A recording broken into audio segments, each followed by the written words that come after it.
मुंबई कांग्रेस के ओर से आज जो कांग्रेस स्थापना दिवस यहाँ पर जो मना रहे हैं उसमें मुझे आने का मौका मिला और खासकर जिस भूमि पर कांग्रेस की स्थापना हुई और मुंबई के वजह से आज जो संगठन बनी थी कांग्रेस की, उन्होंने देश को आजादी दिलाई। इसीलिए मैं आप तमाम लोगों को धन्यवाद देता हूं, क्योंकि आप उस जमीन पर बैठे हैं जो जमीन पर हमारे स्वातंत्र योद्धा, फ्रीडम फाइटर्स ब्रिटिशों के खिलाफ लड़के हमको जो आजादी दिलाई, वो मैं ये कहूंगा कि उसका सारा क्रेडिट ज्यादा से ज्यादा यहाँ के लोगों को जाता है। और इस मंच पर बैठे हुए ऑर्गेनाइजिंग सेक्रेटरी केसी वेणुगोपाल जी, एच.के. पाटिल जी, नाना पटोले जी और हमारे भाई जगताप जी और पृथ्वीराज चौहान जी, अशोक चौहान जी, इमरान प्रतापगढ़ जी और नासिर हुसैन जी, देन वर्षा गायकवाड़ जी, असलम शेख जी, अमीन पटेल जी, जिशान सिद्दीकी जी, सप्पल जी और श्रीमान बाबा सिद्दीकी जी और हंडूरे साहब और भी बहुत से नेता इस मंच पे बैठे हैं। और समय बहुत हुआ है और मैं ज्यादा वक्त नाम लेने के बजाय मैं आपको दो चार शब्द में अपनी बातें कहकर इस दिन का महत्व क्या है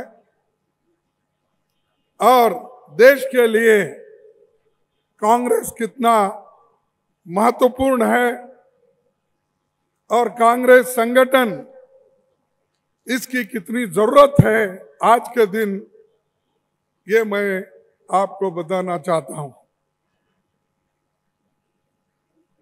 ये मुंबई रीजनल पार्टी की ओर से आज यहां पर जो एक इस ऐतिहासिक नगर में आए हैं, उनके माध्यम से मैं देश के सभी लोगों को एक संदेश देना चाहता हूं।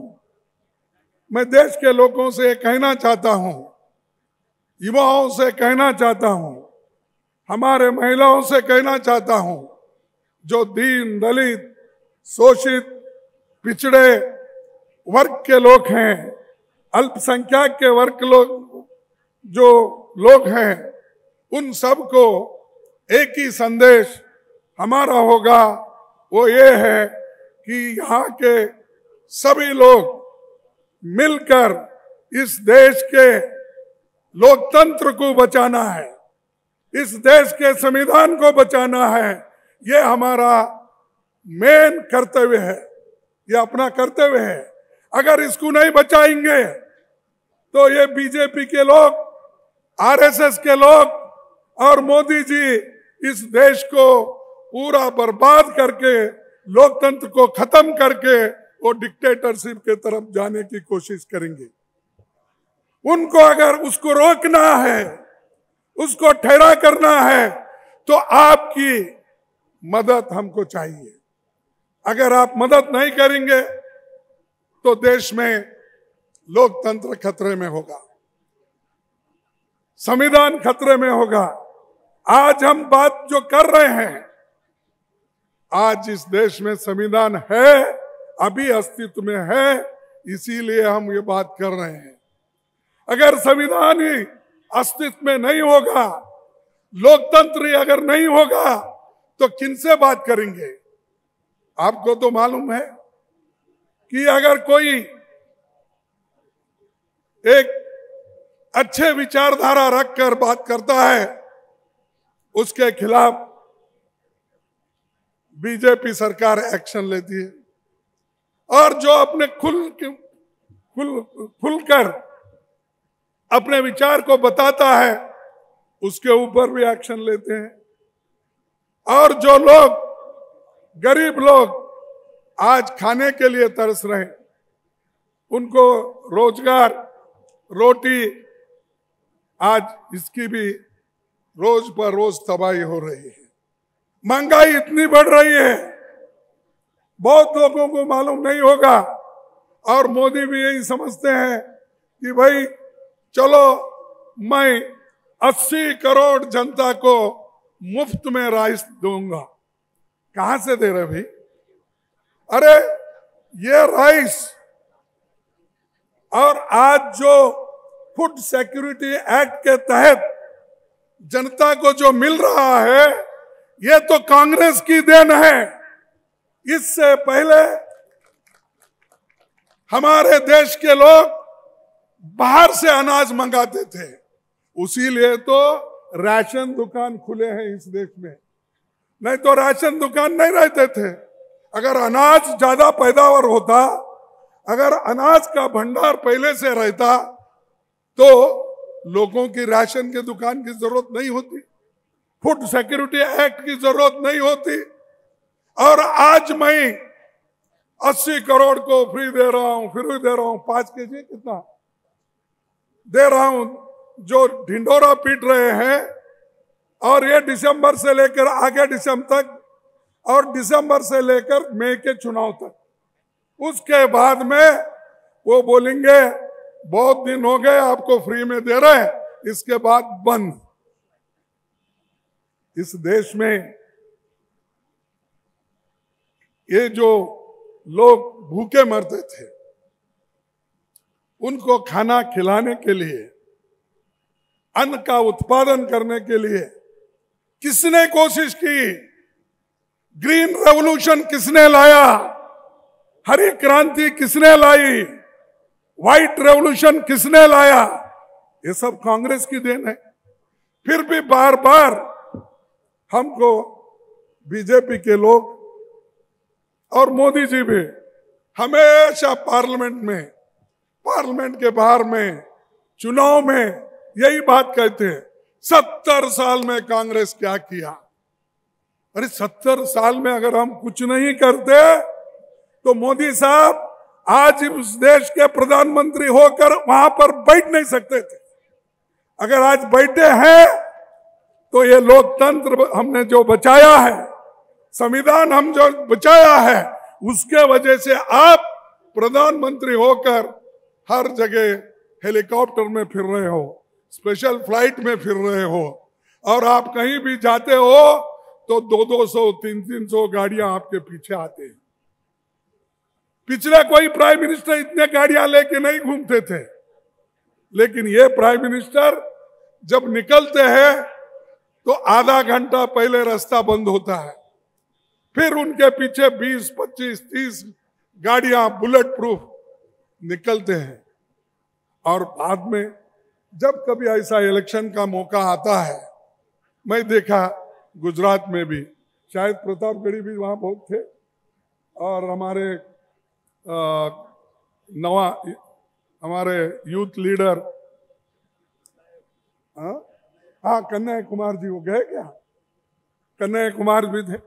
मालूम है हर जगह मोदी जी यही करते थे, मैं एक गरीब हूं, मैं इस गुजरात का हूं, और गुजरात के लिए, गुजरात के बच्चे के लिए, गुजरात के पुत्र के लिए, सुपुत्र के लिए, वो जितने भी एडजेक्टिव्स है लगाकर वोट पूछे। अरे एक प्रधानमंत्री हो, प्रधानमंत्री को सबने, देश के सभी लोगों ने चुना है, सिर्फ गुजरात के ही नहीं, अरे कांग्रेस पार्टी ने तो गुजरात के सुपुत्र को राष्ट्रपिता मानकर सर पे रख लेते हैं।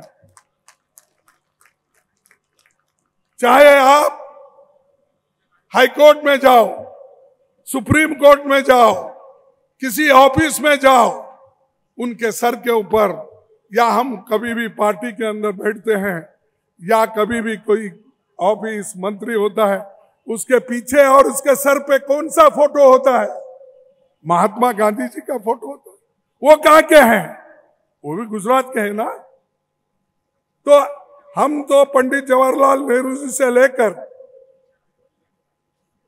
पूज्य महात्मा गांधी जी, सरदार वल्लभ भाई पटेल, मौलाना आजाद, डॉक्टर बाबा साहब अम्बेडकर, महात्मा फुले, ऐसे सभी की हम पूजा करते हैं। इनके पास सब सेलेक्टिव, जैसा वक्त आया वैसा करेंगे। पानी तेरा रंग कैसा, जो डाले वैसा। पानी तेरा रंग कैसा बोले तो जिसमें डाले वो, लाल आया लाल डाले, पीला आया पीला डाले तो पीला हो जाता है। ऐसा इनका रंग है। कहीं जाओ वो बोलेंगे आज बाबा साहब को नमन करता हूं, कहीं जाएंगे फुले जी को नमस्कार करता हूं, कहीं जाएंगे कबीर को। क्यों? सब ये वोटों के लिए।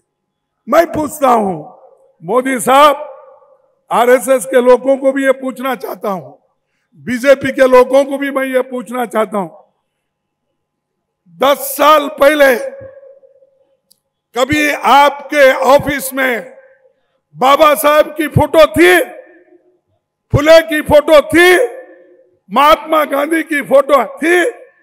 जवाहरलाल नेहरू की तो छोड़िए, उन्होंने तो जवाहरलाल नेहरू जी के खिलाफ है। सुभाष चंद्र बोस की तो फोटो थी नहीं। फोटो उस वक्त लगते हैं जब वोट चाहिए।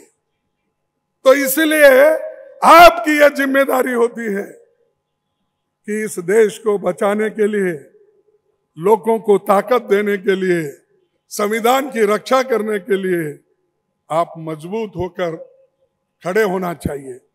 क्योंकि यह पार्टी की स्थापना यहीं से शुरू है और आप लोग अगर हिफाजत नहीं करेंगे, आप लोग अगर पीछे हटेंगे तो इस देश में सेक्युलरिज्म खत्म होगा, बात करने का बंद होगा, लिखने का बंद होगा।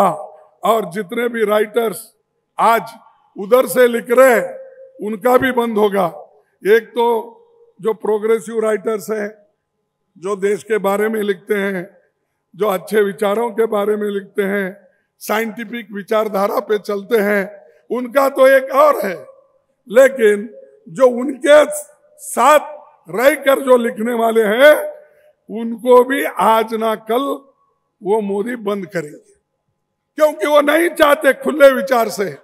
इसीलिए तो आडवाणी जैसे जो उनके पार्टी के नेता थे, वो उनको सामने आए तो भी प्रधानमंत्री नहीं देखते।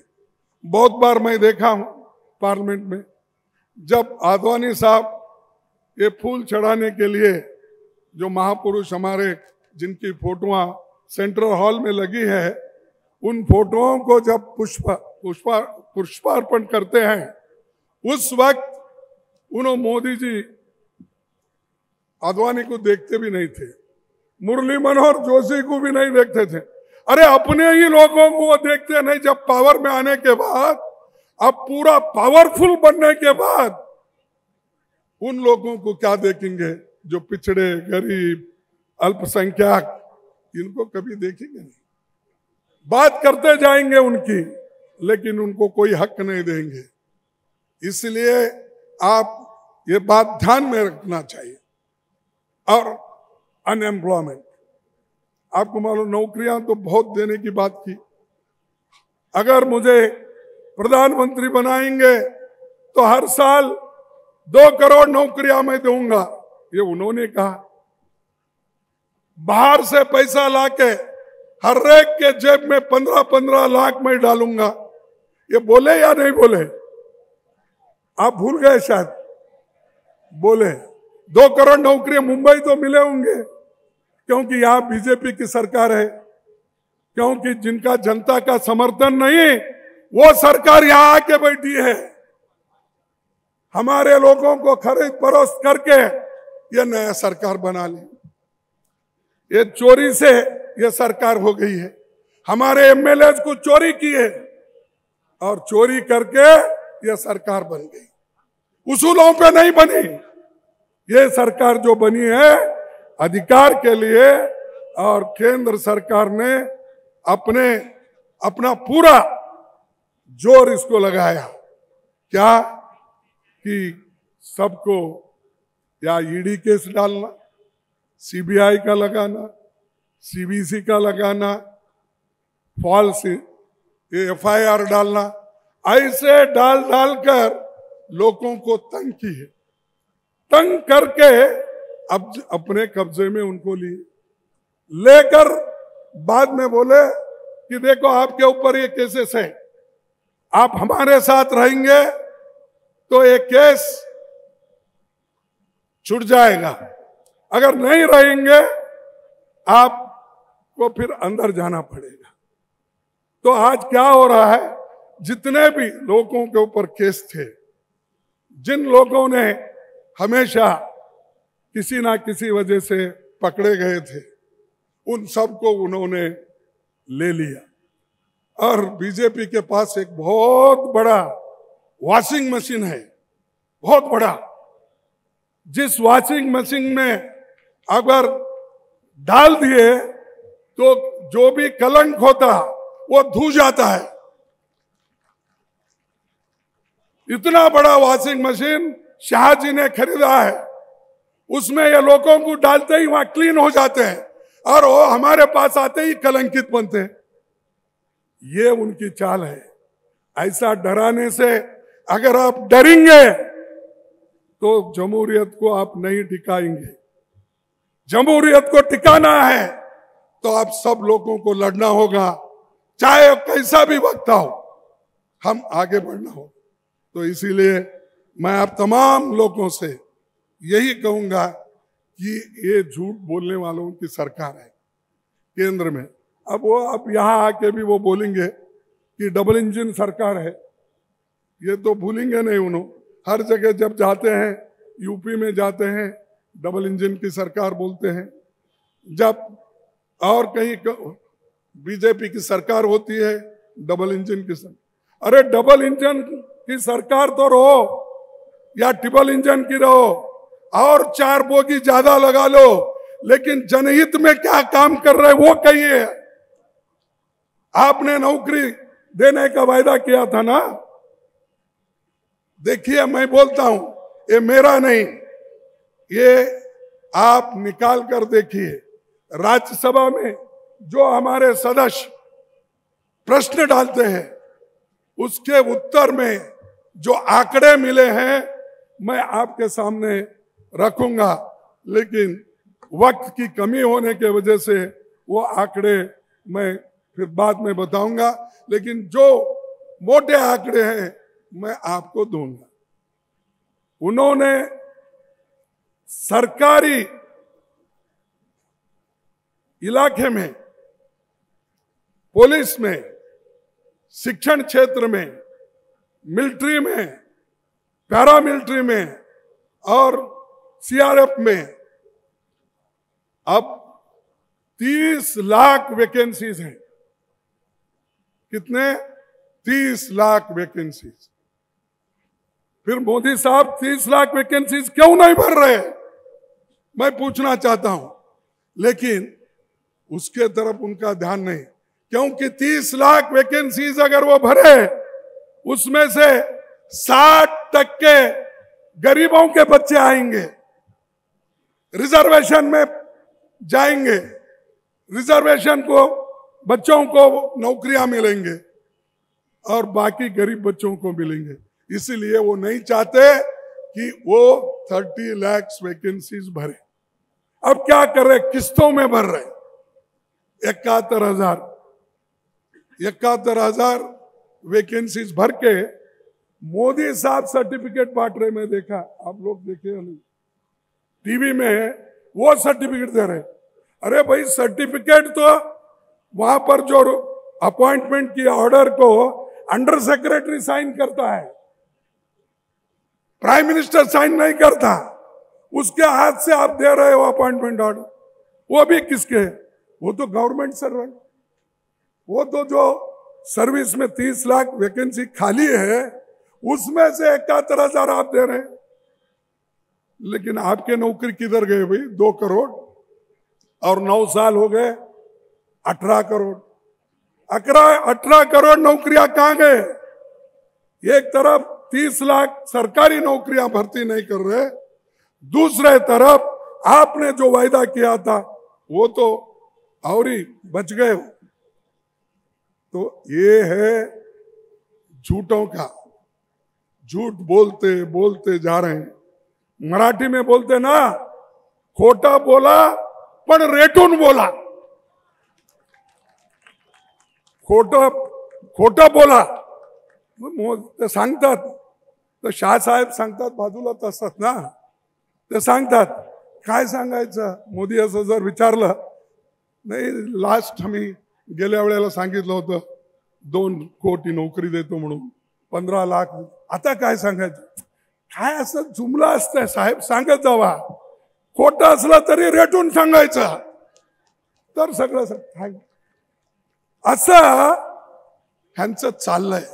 अगर त्यांना पुन्हा संधी दिला तर खरोखरच तुम्ही देशाच्या युवकाबद्दल, इथल्या महिलाबद्दल तुम्ही फार मोठं अपराध करत आहेत असं मी सांगणार। तुम्हाला जर देश वाचवायचा असेल, यंगर जनरेशनला वाचवायचं असेल, साऱ्या स्त्रियांना त्यांना जे हक्क मिळालेले आहे, बाबासाहेब आंबेडकरनी संविधान मध्ये जे हक्क दिलेले आहे ते वाचवायचं असेल तर तुम्ही ह्या लोकांना पळवून टाकवा। ह्या लोकांना जर तुम्ही पळवलं नाही, तुम्ही खाली जाता, त्यांनी दाबून ठेवत है। तो इसीलिए मेरा कहना यही है कि ये दबाते रहेंगे, तो मेरा कहना यही है, वो दबाने दो, कितने भी दबाने दो, लेकिन आज हमारी पार्टी मजबूती के साथ खड़ी हुई है। और खासकर राहुल गांधी जी कन्याकुमारी से लेकर कश्मीर तक यात्रा कर रहे हैं, भारत जोड़ो यात्रा। अब तक दिल्ली पहुंचे हैं और दिल्ली के बाद कश्मीर बहुत नजदीक है। 26 जनवरी को वहां पर तिरंगा झंडा वो फैलाएंगे और ये संकल्प है, ये काम कर रहे हैं। बताओ कौन? ये भारत जोड़ो यात्रा सिर्फ हमारे लिए नहीं है, कांग्रेस पार्टी के लिए नहीं है। जो नफरत का एक माहौल देश में बन रहा है, उस नफरत को हटाने के लिए ये कोशिश हमारी हो रही है। धर्म धर्म में जो झगड़ा लगा रहे हैं, सबको कुचलने की कोशिश कर रहे हैं, इसके लिए हम लड़ रहे हैं, राहुल जी लड़ रहे हैं। और राहुल जी आज एक माहौल तैयार की है। वो माहौल तैयार होने के वजह से ही बीजेपी आज डर गई है, डर के हर जगह कह रही है एक नोटिस दे दो राहुल जी को कि कोरोना है, इसमें कोरोना में ऐसे प्रोसेशन नहीं करना चाहिए, वो करना नहीं चाहिए, ये कह रहे हैं। अरे भाई मोदी जी तो हर जगह जाके बड़े बड़े भाषण कर रहे हैं। त्रिपुरा में भाषण करे बगैर मास्क का, पार्लियामेंट में तो उन्होंने मास्क लगाया, लेकिन किसी शादी में देखा मैं उनको, वहां मास्क नहीं था उनके मुंह। दिल्ली में ना, तो आप भी गए थे शायद वहां, तो दिल्ली में किसी शादी में गए, वहां पर मास्क ही नहीं है, लेकिन पार्लियामेंट में आए दिखाने के लिए सबको। मेरे भी आश्चर्य हुआ, मैं जब बैठा, सभी बीजेपी के लोग उनके पीछे जितने भी बैठे थे मास्क पहन के बैठे थे, और बाकी के लोगों को पता ही नहीं था आज मास्क पहनने का दिन है। आज मास्क पहनने का दिन है, ये किसी को पता ही नहीं लगा। तो बाद में हमने पूछा ये क्या है? नहीं, आज से ये संकल्प लिए हैं कि हम मास्क पहन के फिरेंगे।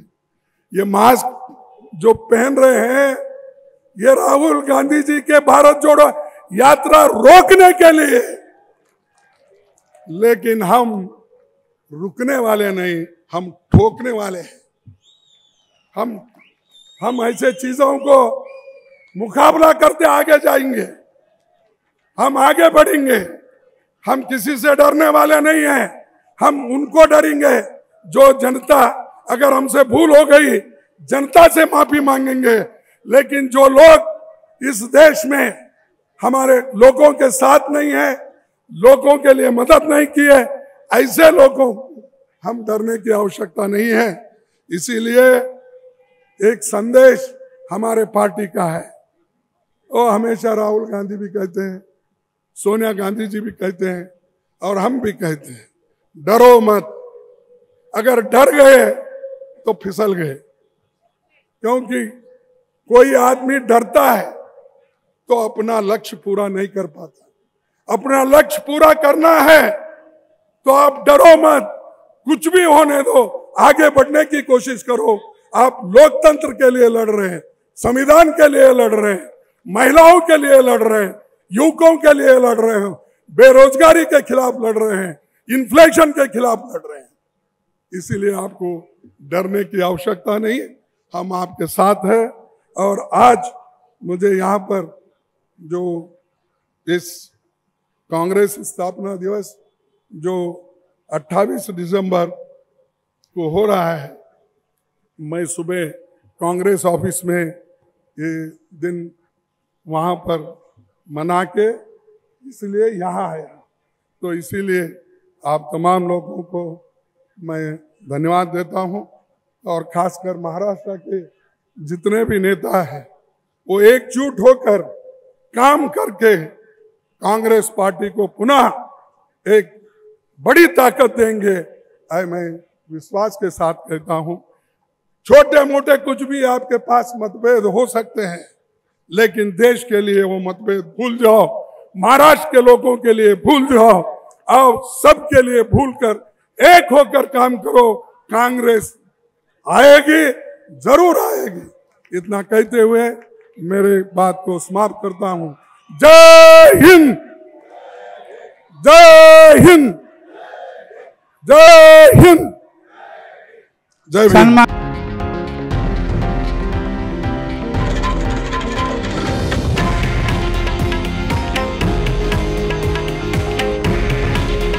हे आहे देशातील नंबर 1 न्यूज नेटवर्क आणि आपण पाहत आहात TV9 मराठी। काळजी तुमची, हित महाराष्ट्राचं।